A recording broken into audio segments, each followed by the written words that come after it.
All right. We are back with the GSMC Wrestling Laureate podcast brought to you by the GSMC Sports Network.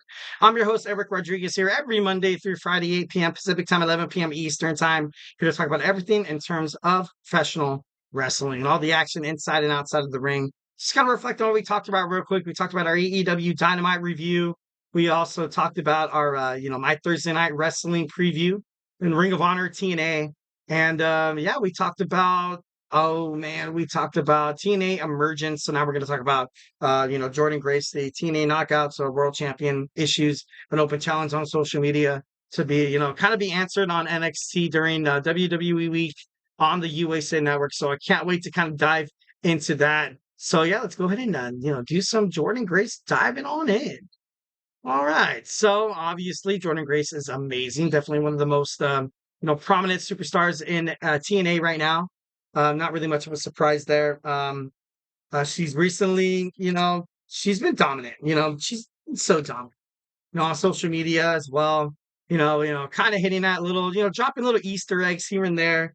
The fans are absolutely enjoying this collaboration between WWE and TNA. I tell you that much, 1,010%. She's definitely, and it's not like she's just, it's not like she's made it to NXT and she's, kind of just like this person. Oh, they're just kind of giving her it because, she's from TNA or whatever. She's beaten people like Izzy Dame. Izzy Dame is pretty damn impressive. She's a rising star in WWE NXT. She's also defeated the likes of Tatum Paxley as well. Also, she's defeated not defeated, but she might as well because Ash by Elegance and the Tatum Paxley distraction, she was this close to dethroning Roxanne Perez during her second NXT World Women's Championship title run. But I don't know. It's kind of crazy. It's kind of crazy, but I don't know. But a couple of people that might actually, I could, see announce, kind of come out here and announce that they're, I want to fight, I want a chance at the TNA Knockouts World Championship. Got to start off with Jada Parker. Jada Parker is definitely one of one of the right now, as of right now, one of the greatest superstars on the not TNA, on the NXT roster right now. But she recently lost against Roxanne Perez. That's why it's kind of leaving me like but what like I mentioned in my segment about, everything that happened on NXT No Mercy is that you kind of saw Jada Parker kind of slow down because of Roxanne Perez's, kind of, her physicality, kind of the way she is. Like she's a little, on the short side. Nothing wrong with that, not hating on it. But, it seems like she was kind of pandering to her a little bit. Obviously, she'd be a great fit for somebody like Jordynne Grace, two powerhouses going at each other 1,010%. I feel like that'd be pretty badass. Next, we have Natalya. Natalya has mentioned on social media before that, she wants to kick open that open door and fight Jordynne Grace. So, kind of, for things to come full circle, maybe possibly this could be one of the most likeliest of scenarios.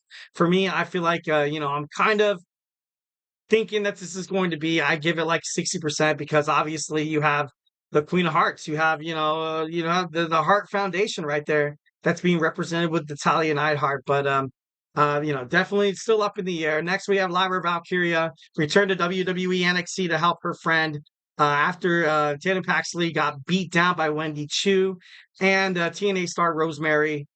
I think this is I love Lyra Valkyria when she made her a WWE, main roster debut, but I like it, but then I kind of hate it because I feel like she kind of had all this momentum, and now she's been on Raw in promos where she's getting her butt kicked.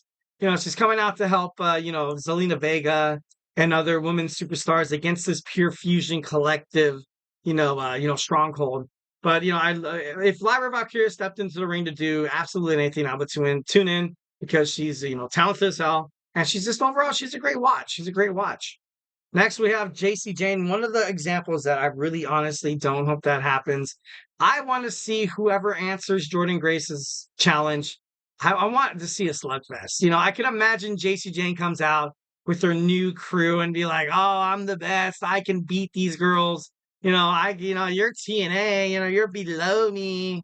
But I don't want to see that. Like, I want to see this match to be a shocker. I want to see this match to be something that, a lot of WWE NXT fans are like, damn, this is freaking cool. I'm down into this collaboration as well. So, I definitely think 1,010% that JC Jane could possibly be the one to answer Jordynne Grace's challenge. But like I said, I wouldn't be really too great about it. Lola Vice, I love Lola Vice, but I would not want to see Lola Vice challenge, Jordynne Grace because I feel like that would just be an easy dub for Jordynne. Just kidding. No, but I love where Lola Vice, where she came from, her story. But I kind of want to see. I just want to see something big. I just want to see someone big, and Lola Vice, she's big, but I don't know. And also returning superstars that could possibly make an imprint. Maybe Asuka. Oh my God, if you hear Asuka's music come out, everything, it's going to erupt. It's going to go absolute bonkers. And I feel like Jordynne Grace, in and herself, would love to fight an international successful superstar like Asuka. So I don't know. It's a lot of possibilities. I feel like this could be the start of a lot more of TNA knockouts and the NXT women's division kind of coming together more. But I don't know. I think it's overall. I think it's kind of great. Jordynne Grace opens opens up the NXT, but like I said, Alexa Bliss, she can come out. Alexa Bliss could 1,010% come out and make sure, make it interesting. Next, we have the returning Charlotte Flair. Maybe she finds a way to kind of fight Jordynne Grace. That would be huge. That would be huge to see Jordynne Grace fight Charlotte Flair. Someone that I don't want to see is Chelsea Green. I don't want to see this match happen again. I don't want to see her, fighting anywhere near the TNA Knockouts World Championship. Not an indictment on Chelsea Green, but, she's right now, I don't know. Stephanie McCure has been waiting to debut in WWE NXT. So overall, I feel like this would be great. This would be a good match, obviously. But right now, I don't know. I don't know. Stephanie McCure, I feel like I would more or less like to see her in a promo with Roxanne Perez. But I don't know. It's kind of crazy. It's kind of crazy. And lastly, maybe any of the Pure Fusion Collective superstars come out to challenge Jordynne Grace. I wanted another example of why I probably wouldn't like it at all.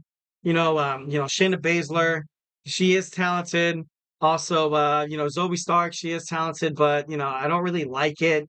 Also, you know, not Zoe Stark, Sonya Deville, not really into it. I don't think that's a huge step up for someone to challenge somebody like TNA's Knockouts World Champion, Jordynne Grace. But I don't know. It could, like I said, a lot of possibilities could be, moving forward with WWE NXT. Maybe this could be a way for TNA to kind of absorb some NXT talent as well. All right, guys. So, hey, do not go anywhere. We're going to jump on into our next segment. We're going to talk about NWA 76th anniversary show. So, hey, do not go anywhere.